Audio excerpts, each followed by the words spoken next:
I know that you said church, so I can almost tell that you also grew up in a faith-based, family. So how would you say that, how would you say faith? And I'm not trying to make this, religious or anything, but, Hmm. I would like to understand that, people's faith plays a big role in their own development. So how would you say that, faith, has seen you through your own journey in leadership?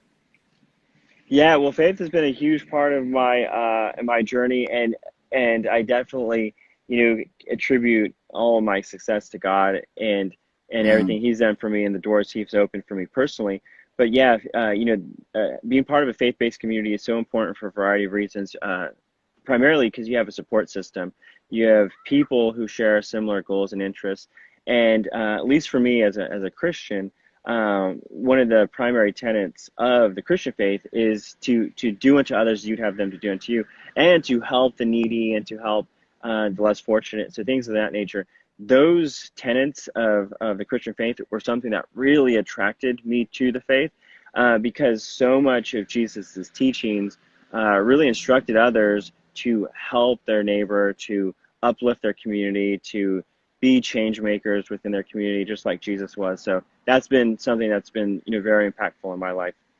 great, great. Carolyn Kimberly says amen to Yeah. that. So now tell me, your journey in leadership, when did it exactly start? When did you say, you know what, I want to, because I could tell you my own story, but as I said, this is about you, and I'm very excited about this, Yeah. So when did you know that, I don't want to just be the person who just, an average Joe, just about everybody. I want to, so when did you know you wanted to become a leader?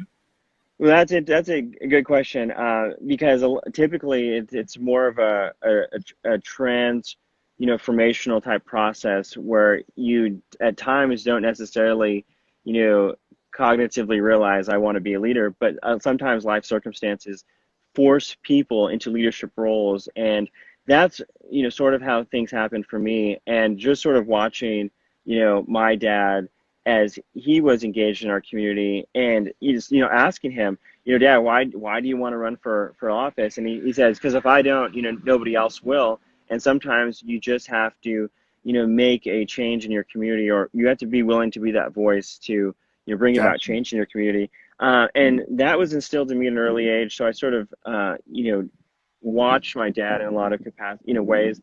And then when he ran for the Hanford Joint Union High School Board of Trustees to be on the school board, I was putting together talking points for him as I was running that campaign. Now, mind you, neither of us knew anything about the school board, or or some of those intricacies as it related to that. But I did a lot of research to write an op-ed for him that was going to be published in the local paper, and I had come across a statistic that had said that the region of the Central Valley that I was from was one of the top 10 least educated regions in the entire nation. Mm, And I was like flabbergasted by that, because I never would have expected uh, a region in California to be on the list of top 10 least educated regions in the entire nation.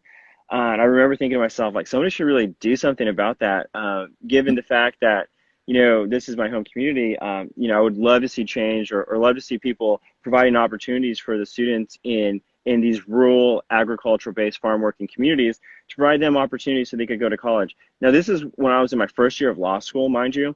So I was only focused on law school and not failing out of law school.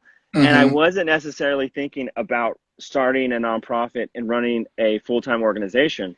Right. But as I got through first year of law school and I realized I didn't fail out, and if you remember, when you're in law school, they have you do that thing where they say, look to your left, look to your right. One of you is not going to, graduate or pass the Right. bar. Yeah. So, and then, as you know, too, coming into the law school experience, there's not a lot of people of color.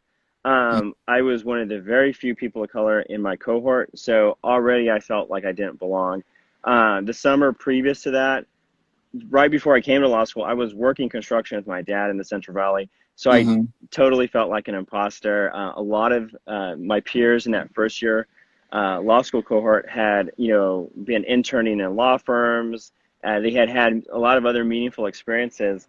And I was like embarrassed to say, like, I was just like re-roofing a house with my dad in the Central Valley right before I came to law school.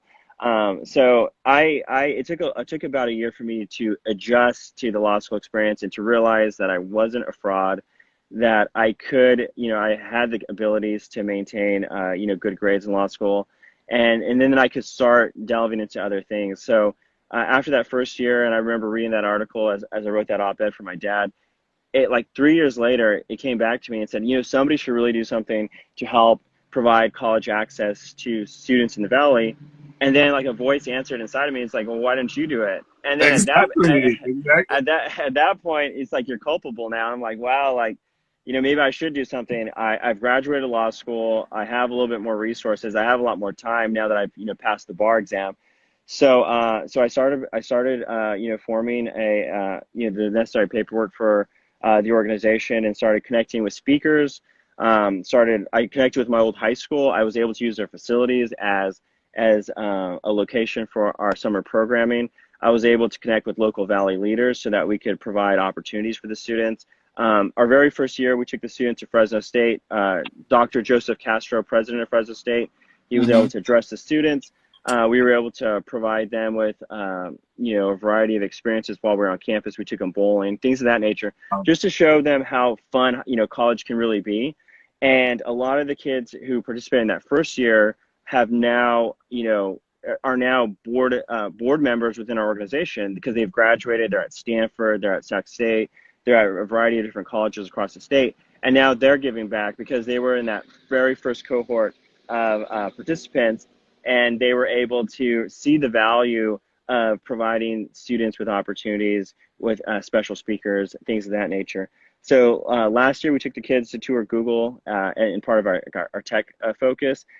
This year that was obviously canceled because of COVID-19, but we're continuing to expand as far as programming and university tours, things of that nature, so that kids within the Valley can see that there's other opportunities available to them if they're just willing to apply themselves and not only apply themselves, but also work hard and dream big.